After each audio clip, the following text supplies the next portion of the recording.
My name is Celena Ambrose, and I currently reside in Holbrook, Arizona, but I grew up on the Navajo Reservation an hour and a half north of me in Jeddito, Arizona. And I am a teacher, an early Head Start teacher at the Holbrook Head Start over here as well.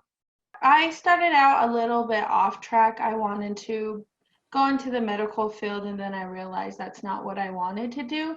And I've always had this desire when I was in high school to go work at a place that I truly loved to work at and I enjoyed.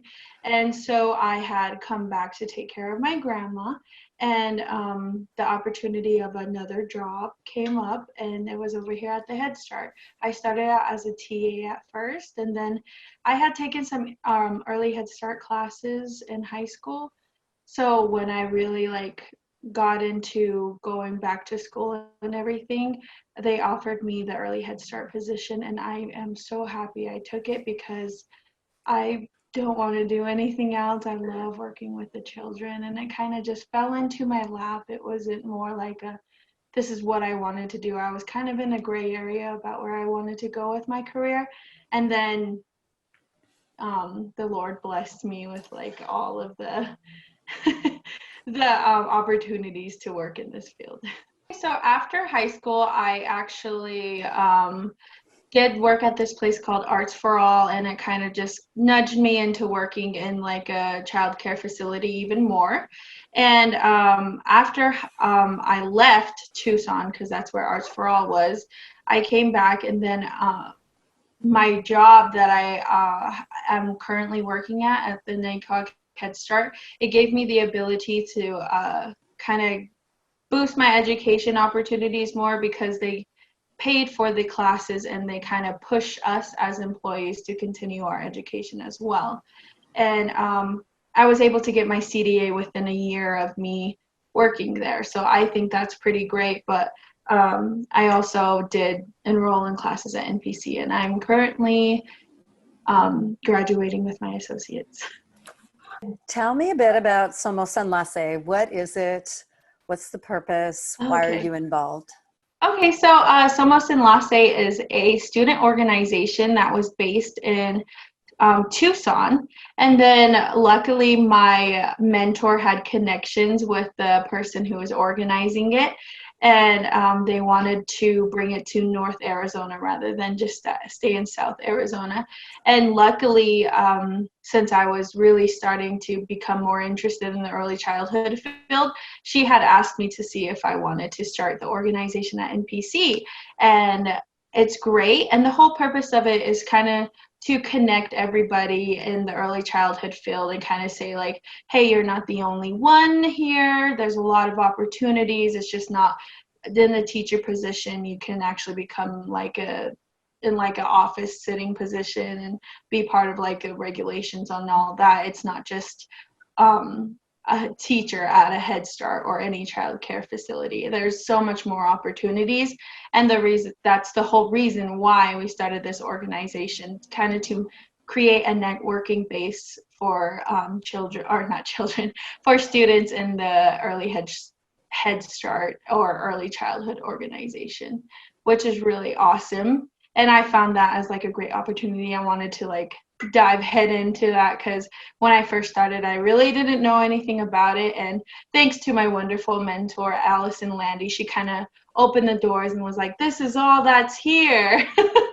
So yeah, I found that as a great opportunity for other students who are coming up after me as well. Can you briefly tell me what the origination of the name is? What does it mean? From what I understand, Somos Enlace literally, and I believe it's Spanish, means laced together. And that's kind of where I was coming from, where everyone is kind of together in the early childhood field. And that's what we want to kind of boost more. And hopefully it will become a bigger thing and greater thing than it is right now. So talk about the COVID-19 pandemic and how that has affected your plans around graduation and moving forward with your career. Oh yeah, it has definitely affected me pretty much quite a bit actually. where I'm working at now, we have to work from home, and I don't really have that much connection with the kids as I was hoping that I could for the rest of the year.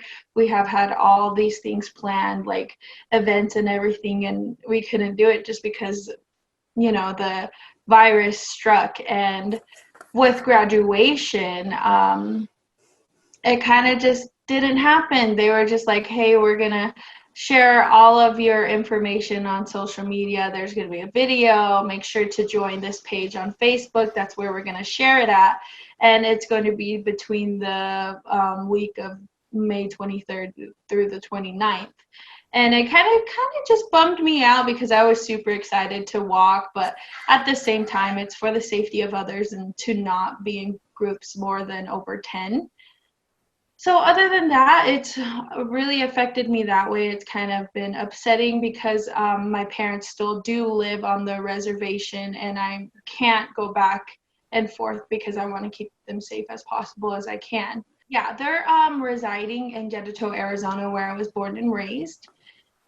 They're not hit too bad, but it does cause great concern because my parents are around the age of 65, and they do have health problems themselves, and they're part of the very risky group that could potentially get the worst part of the virus. And so it's worrying me that way. And not only that, other people who are out there who are just in the same situation, or even worse, with no running water or electricity. So what is the name of the community or the tribe? You said it before, but would people recognize it as what name? So it would be on the Navajo Nation, and we are residing on the Navajo Nation as well, and it is called Jedito, Arizona. It's between Keams Canyon and Ganado. It's on Highway 264. I don't know a lot. It's a very rural area. It does have its own school, but it's a very small place. Is that where you went to school then? I did for a couple of years. My dad is a teacher, so I did bounce around in education up until high school. It's pretty awesome. Through our culture, or actually my family's culture, we kind of put like a great like responsibility on parents and children, and kind of say like, hey, this is how you're supposed to treat the children. They're like holy beings. They're great things that the heavenly fathers have put on this earth. So be blessed that you have a child growing in your house. And it kind of just came from that. And my grandmother loved children, and I remember spending so much time with her when I was a baby and as we were growing up. And I just want to have that same opportunity with the children in my family. And I also want to bring that same type of teaching and love through the children in my community that I'm living in right now. A lot of what I was taught and what I saw, and the way my family and everyone else like around me carried themselves around children, it lined up with my education as well. I'm just like, oh wow, like I would have never thought that this was the reason why that they did this when I was growing up, or why they do this to my nephews who are in the family as well. And it kind of just worked out coincidentally. So this field that I'm currently pursuing, it's coming as like second nature to me. It's something that I've come to naturally. Could you draw any connections, like any examples? Oh yeah, one of them is like a talking like verbally to children, and kind of getting down at their level, respecting them as a human being rather than just a child. It kind of like gravitated more to how I teach, and a lot of the lessons that I've learned throughout going to school kind of really honed in on the fact that you need to respect the children as an individual. And that's kind of like what I said, it's second nature to me. It's just always how it's been. And I feel like that type of emotional support and social support as well coincided with how I grew up.